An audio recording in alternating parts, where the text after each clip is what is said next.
तो राना साहब, अब ये इस पर ज़ाहिर है आप लोग इसको हुकूमत और नैब के गठजोड़ से ताबीर कर रहे हैं। चेयरमैन नैब को रीअपॉइंट करने का की बातें भी हुकूमत की जानिब से की जा रही हैं। अब क्या करेगी इस सिलसिले में नून लीग?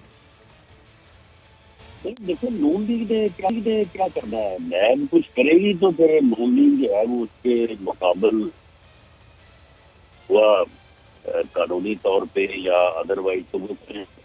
ये जो नैब ने बयान दिया है, तो ये तो सिर्फ जो है वो आप समझ लें कि गवर्नमेंट के एक्सटेंशन के फैसले का आप समझ लें कि शुक्रिया अदा करने के लिए है।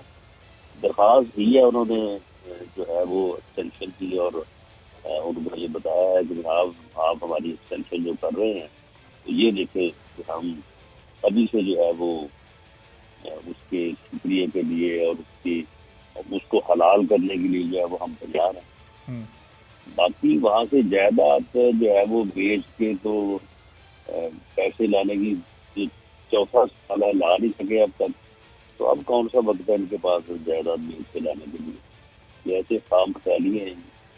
तो राना साहब, ये जो कदम उठाया है नैब ने, ये आप क्या समझते हैं? क्या ये नैब कानून की खिलाफ वर्जी है या नैब के कानून को फॉलो करते हुए उन्होंने ये जायदादों की फरोख्त का ये कदम उठाने का फैसला किया है? कौन सा कानून है? नैब को किसी कानून के तहत काम करती है?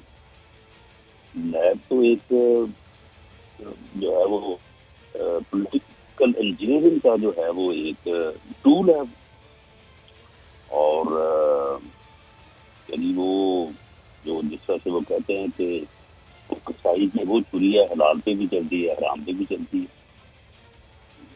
तो नैब का इसके बाद नैब का एज अदारा, नैब का नाम लिखा, मैं समझता हूँ कि तौहीन है लफ्ज़ अदारा की। ये चीज़ें जो है, अब ये तो उसके बाद मैं नहीं समझता कि नैब जो है इसका को रहा कहा जो क्रेडिबिलिटी है वो बाकी रह जाएगी। नैब जो है इस खबर के बाद और इस अमल के बाद फारग सब लोग। तो राना साहब, इलेक्शन कमीशन के मेंबर्स की तैनाती का मामला था, तो वज़ीर आज़म ने ख़त लिखा शहबाज शरीफ साहब को, लेकिन चेयरमैन नैब के लिए कंसल्टेशन करने के लिए वो तैयार नहीं है।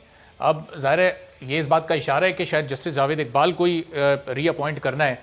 तो फिर इस सिलसिले में PDM के प्लेटफॉर्म से या अस खुद नून लीग कहीं कोई एहतजाज करने का इरादा रखती है या पार्लियामेंट में इस पर आवाज़ उठाई जाएगी?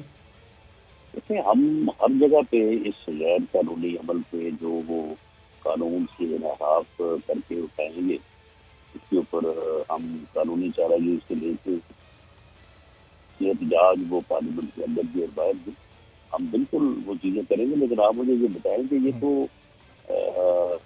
नैब को तबाह करने वाली बात है ना, तो हमें तो नैब से कोई हमदर्दी नहीं है।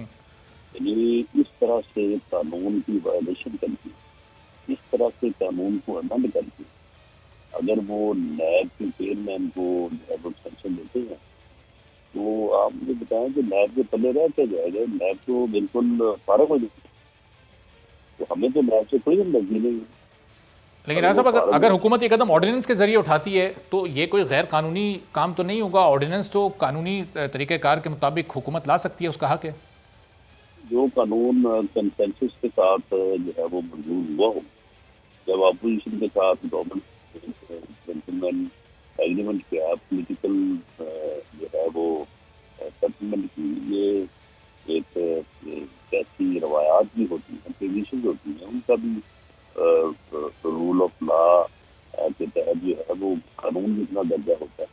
जब ये तय हुआ था कि ये काम जो है अपोजिशन और गवर्नमेंट की कंसल्टेशन से होगा, तो अब अगर उसको विड्रॉ करना है तो वो दोनों पार्टी कर सकती है। तो अपोजिशन अकेले गवर्नमेंट तो नहीं उसको विड्रॉ कर सकती। तो ना साहब, जावेद इकबाल साहब के ऑल्टरनेट के तौर पर कुछ नाम हैं क्या नून लीग के पास? आप लोग कुछ नाम अगर सामने लाएं, शायद उसमें से कोई नाम हुकूमत के लिए सूटेबल हो। नहीं, वो पहले तो जिस तरह से ECP का भी हुआ है, पहले तो वो लिखेंगे ना, यानी प्राइम मिनिस्टर जो है वो 2 या 3 नाम दे देगा पर अगर उन्हें जवेद इकबाल साहब की कारकर्दगी बहुत पसंद है तो दे देंगे, उनके नाम भी दे देंगे, इसके ऊपर कंसल्टेशन हो जाएगी। यानी ये अमल जो है इसमें जावेद इकबाल साहब का तो कसूर नहीं बनता, कसूर तो इस गवर्नमेंट का बनता है कि जो एक अगेंस्ट की लॉ जो है वो काम करने जा रही है। तो अगर वो लेटर लिखेंगे तो उसका फिर हम जवाब दे देंगे, और उन लोगों में से तो बेहतर आदमी हुआ तो उसके ऊपर इत्तेफाक भी हो सकता है। सही। अच्छा और बस मैं आ रहा हूँ आपकी तरफ, बस राना साहब से मैं एक और सवाल कर लूँ। राना साहब, ये जावेद इकबाल साहब को आप लोगों ने चेयरमैन नैब लगाया, पीपल्स पार्टी और नून लीग ने मिलकर, सिकंदर सुल्तान राजा साहब को पाकिस्तान तहरीक इंसाफ ने लगाया, खुद इमरान खान साहब ने उनका नाम तजवीज़ किया। इदारों के सरबराहान को जो हुकूमतें लगाती हैं, फिर बाद में उन्हीं सरबराहान से, चेयरमैन नैब से आप लोग को शिकायत है, सिकंदर सुल्तान राजा साहब से PTI को शिकायत है, फिर सियासी जमातों का रवैया क्यों बाद में तब्दील हो जाता है?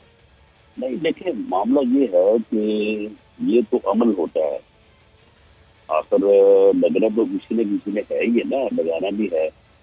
तो ये जो कंडक्ट है, जब कोई आदमी जो है वो किसी पोजीशन पे बैठता है, तो ये वो चीज है कि जिससे जो है वो किसी को गिला हो सकता है या किसी को गिला नहीं हो सकता। तो इस चीज का फैसला तो मेरिट पे होना चाहिए। अगर इलेक्शन कमीशन की बात सही है तो फिर गवर्नमेंट को जो है वो इस किस्म की जो है वो, आप गवर्नमेंट देखे ना, गवर्नमेंट तो कोई इल्जाम तो नहीं लगा रही है, वो तो गालियां दे रही है। यानी मुझसे जो है वो रोज जो है वो जो घटिया जुबान इस्तेमाल करते हैं, 2-4 साल से घटिया जुबान ऑफिस के खिलाफ इस्तेमाल कर रहे थे, वो आप उन्होंने इलेक्शन कमीशन के खिलाफ इस्तेमाल करना शुरू कर दी। ये तो कोई ऐसी बात नहीं है कि जिसको जमहूरियत में जो है वो टॉलरेट या जिसको जो है वो बर्दाश्त किया जा सकता है। कोई भी अदारे का सरबराह हो, उसका अगर आपको नाम भी लेना है, उसके खिलाफ को बात भी करनी है, तो आपको बात तो तमीज से ज़ाहिर के साथ करनी चाहिए। ठीक है। अच्छा राना साहब, ये जो नून में से शीन और शीन में से नून और ये मीम निकलने वाली जो बातें, आज आपने इस पे बड़ी एक प्रेस कॉन्फ्रेंस भी की है, मैं ये सवाल आपकी तरफ वापस लेकर आता हूँ कि ये क्यों ये बातें की जाती हैं, उसकी हकीकत क्या है। और अब्बास साहब, ये अब chairman NAB justice retired Javed Iqbal साहब की मुद्दत ख़त्म होने वाली है, उनके अलावा पाकिस्तान में कहीं कोई ऐसा शख्स नहीं है जिसको आप चेयरमैन नैब लगा सकें? अरबाब साहब, पहले तो मैं इस चीज़ से एग्री नहीं करता कि हर चीज़ के ऊपर कंसेंसस होना चाहिए। जमहूरियत में 2 धड़े होते हैं, एक गवर्नमेंट होती है, एक अपोजिशन होती है, और दोनों का एक असूली इख्तलाफ होता है। दोनों एक साइड्स लेती हैं। गवर्नमेंट कभी भी कोई चीज़ ले आती है तो अपोजिशन हमेशा उससे इख्तलाफ करती है, और नॉर्मली जिसके पास मेजॉरिटी होती है वो कानून पास हो जाता होता है। तो कंसेंसस में पाकिस्तान की तारीख में कम ही ऐसे कानून बने हैं जिसमें दोनों धड़े, हुकूमत और अपोजिशन, एक ही तकड़ी में पड़े और वो कानून पास हो जाए। तो ये तो थोड़ा सा मुश्किल काम हो सकता है। जहाँ तक चेयरमैन नैब की बात है, आप एक सिंपल सा फार्मूला देख लें कि ये कहाँ पे दुनिया में कानून है कि कातिल से पूछा जाए कि काजी किसको मुकर्रर कर रहा है। यानी कि जिसके ऊपर केस हो, जिसके ऊपर इल्ज़ाम हो, उसी से मशवरा मांगा कि तुम बताओ कि यहाँ पे जो जिस शख्स ने एहतसाब करना है तुम्हारा, उस शख्स को किसको रखना चाह रहे हो। हमें ये तो जो एहतसाब के जो बेसिक पैरामीटर्स हैं, जो बेसिक दुनिया के जो कवानीन है, ये उसकी वायलेशन हो जाएगी। तीसरा ये है कि जहाँ तक हमारी जमहूरियत का इशू है, तो अगर इलेक्शन कमीशन के मेंबर्स के लिए जो 2 रिटायर हो रहे हैं, हम उसके लिए अगर लेटर लिख सकते हैं, ख़त लिख सकते हैं अपोजिशन लीडर को, जो कि कानून है कि हमें उनसे इसका मशवरा करना है, सलाह करना है, तो ये हमारी इंटेंशन शो करता है कि हमारी नीयत साफ़ है। जहाँ तक चेयरमैन नैब का इशू है, तो उसमें हमारी रिजर्वेशन बड़ी स्ट्रॉन्ग है कि जो शख्स आपके कंडक्ट कर रहा है, आपके खिलाफ इंक्वायरीज हो रही हैं, शहबाज साहब के खिलाफ, नवाज शरीफ साहब के खिलाफ, मरियम बीबी के खिलाफ, हमजा के खिलाफ, सलमान शहबाज, सबके खिलाफ जो इंक्वायरीज चल रही हैं, अगर ये उनसे मशवरा पूछा जाएगी जी अगला चेयरमैन ना हो, तो फिर तो उसकी पूरी सलाहियत वो डंप हो जाएगी। सब्सक्राइब करें और बेल दबाएं ताकि कोई खबर रह न जाए।